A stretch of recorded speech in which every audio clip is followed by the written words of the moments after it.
Blue Lock, projeto que quer descartar o futebol tradicional para criar o maior centroavante do mundo.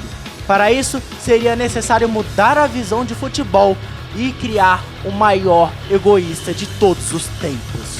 E mesmo que esse mangá tenha sido lançado em 2018, ele tem uma conexão muito forte com um dos maiores filósofos de todos os tempos, e principalmente da modernidade, Friedrich Nietzsche, que foi um filósofo que questionou toda a questão do que é certo, do que é errado, da moral tradicional, está diretamente sincronizado com o anime de futebol.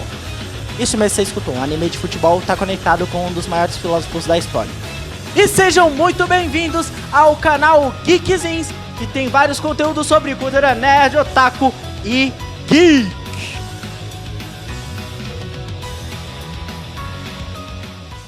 E fala, geeks! Tudo de boas? Como é que vocês estão? Então, hoje a gente vai trazer um conteúdo inédito pra vocês, porque o nosso roteirista chapou pra caceta e teve uma ideia genial. A gente vai conectar pra vocês Friedrich Nietzsche, um dos maiores filósofos da história, com um anime yaoi de futebol, porque aquilo ali com certeza é um yaoi disfarçado, tá ok? Pô, eu pegaria o Tigiri. Tá, mas por quê? Ah, ele é gatinho até.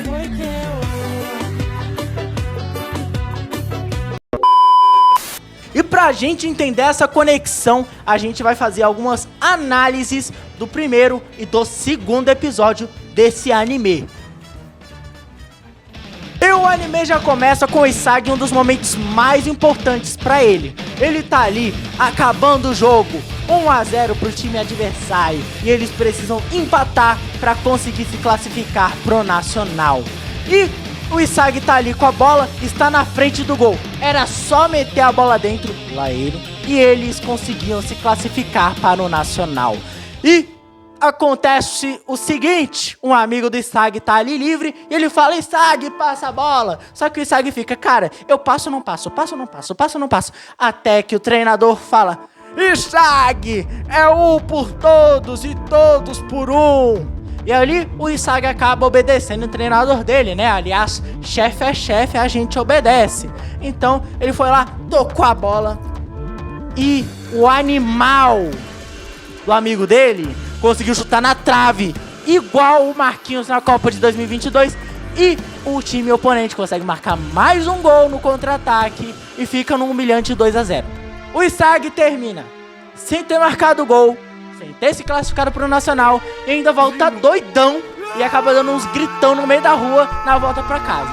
E aí que vem a análise de Nietzsche, galera. Ali a gente vê a questão da moral tradicional que atrapalhou o Isagi, foi uma pedra de tropeço. O Isagi, como um jogador assim forte, que tinha muita vontade de fazer os gols, ele tinha realmente vontade de poder, ele seria classificado pelo Nietzsche como os fortes e belos. Só que aí a gente vai ter aquela questãozinha, que os fortes e belos eles vão ser oprimidos pelos fracos e feios, através da moral, né, ali, do senso comum.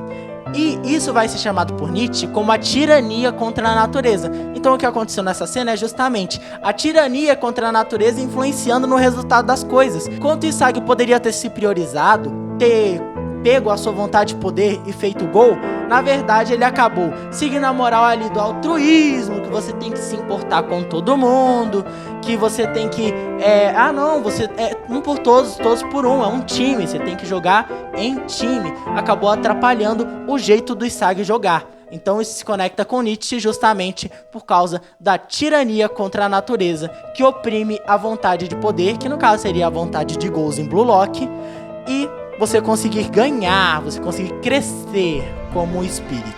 Enfim, o Isagi tá indo pra casa e chegando lá, ele já se depara com os pais dele, falando, ô filho, chegou uma carta aqui de uma tal de União Japonesa de Futebol, o que é isso aqui? Como é que é, pai? Exatamente, ele recebeu uma carta chamando ele pra um projetinho. De quem que é o projetinho? Você já sabe de quem que é, né? Do Cariani, mano. O bicho vai ficar bombado, não é mais futebol, não. Futebol é o caramba, agora é o Cariani, bodybuilder. Eu quero, eu posso. Não, na verdade, obviamente, um dos personagens mais importantes, se não o personagem mais importante da história toda, o ego de empate, ele criou o Blue Lock e o nosso querido Isagi foi convidado para o cadeado azul. E chegando lá no local que ele foi convidado para esse projeto, a gente dá de cara com o ego de empate, que vai fazer um discurso para explicar um pouquinho do que é o Blue Lock, qual é a intenção.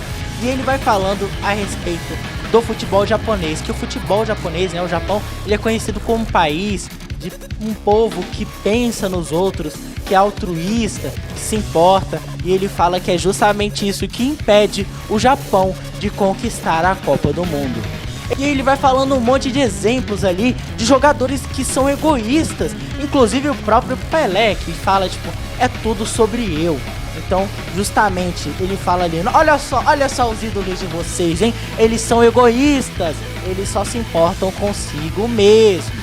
E pra fechar o túmulo do Japão, o ego de empate fala a seguinte frase: se você não se tornar o maior egoísta do mundo, você não conseguirá se tornar o maior centroavante.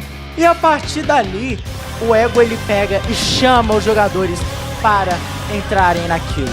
E foi nesse momento que o Isagi sentiu pela primeira vez o egoísmo de querer se tornar o melhor do mundo.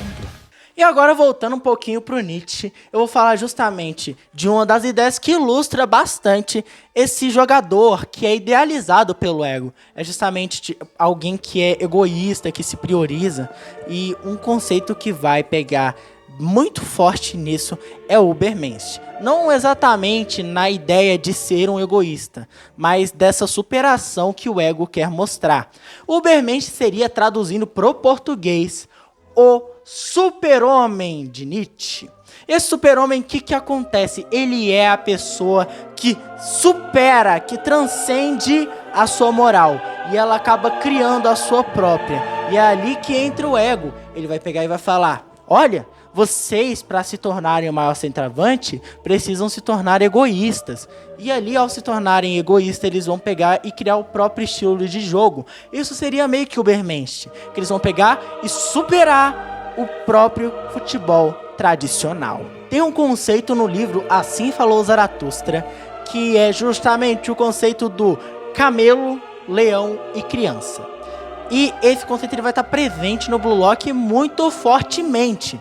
Então, ali no início, quando o Isagi, ele pega e perde essa oportunidade por causa da moral tradicional, ele tá sendo camelo. O camelo, ele é o ser que vai se submeter e vai carregar o peso da moral. Ele vai estar ali submetido a ela, vai ter uma obediência a isso. E é justamente o que acontece. O Isagi, ele tá ali jogando e ele tem a oportunidade de fazer o gol da vitória pro time se classificar. Mas aí o treinador dele fala, Isagi, é um por todos e todos por um. E aí o Isagi acaba obedecendo e carregando esse peso da moral por causa do treinador dele. E aí isso vai mudar totalmente, porque o Isagi, ele vai conseguir entrar no Blue Lock. E entrando no Blue Lock, ele não é mais um camelo, ele se torna o leão. O leão vai ser o ser que vai pegar, não! Eu não aceito essa moral, eu não aceito ela. É a rebeldia, é a quebra, ele é destruidor, ele vai destruir a moral clássica. E o Isagi, a partir dali do egoísmo, ele vai pegar, ele vai destruir o futebol tradicional dentro dele. Ele vai pegar e pá! Simplesmente tirar da cabeça dele aquilo ali. Ele vai mudar a percepção a partir do Blue Lock. Agora, retornando para o Blue Lock, depois disso eles são levados até o edifício lá do Blue Lock, do cadeado azul. E eles têm que entrar em umas salinhas, vai ter um pessoal que vai ser o time deles ali em diante. Só que antes disso, tem o joguinho e o ego para avaliar o tamanho do ego dos jogadores. Isso ficou estranho, cara. Mas ele vai avaliar o tamanho do ego dos jogadores, se é que você me entende, zoeira. Mas ele vai avaliar esse tamanho do ego. E como é que ele faz isso? Eles vão jogar um pique-pega. E é justamente, vai começar ali com o jogador mais fraco e ele vai ter que acertar alguém. O último que tiver sido acertado é eliminado e sai do Blue Lock e nunca mais vai poder entrar na seleção japonesa. E começa com o Igaguri, que é justamente o cara de ranking mais baixo dentro daquela sala. Ele vai atrás de Isagi e tudo mais, e aí vai tendo um desenrolar, vai pros outros também, vai ali e tudo mais. Só que aí no final desenrola o seguinte, o Isagi ele foi acertado. E o que vai acontecer? O Isagi ele tá tendo alguns minutinhos ali e o Bachira ele segura o Igaguri pra que ele consiga acertar ele.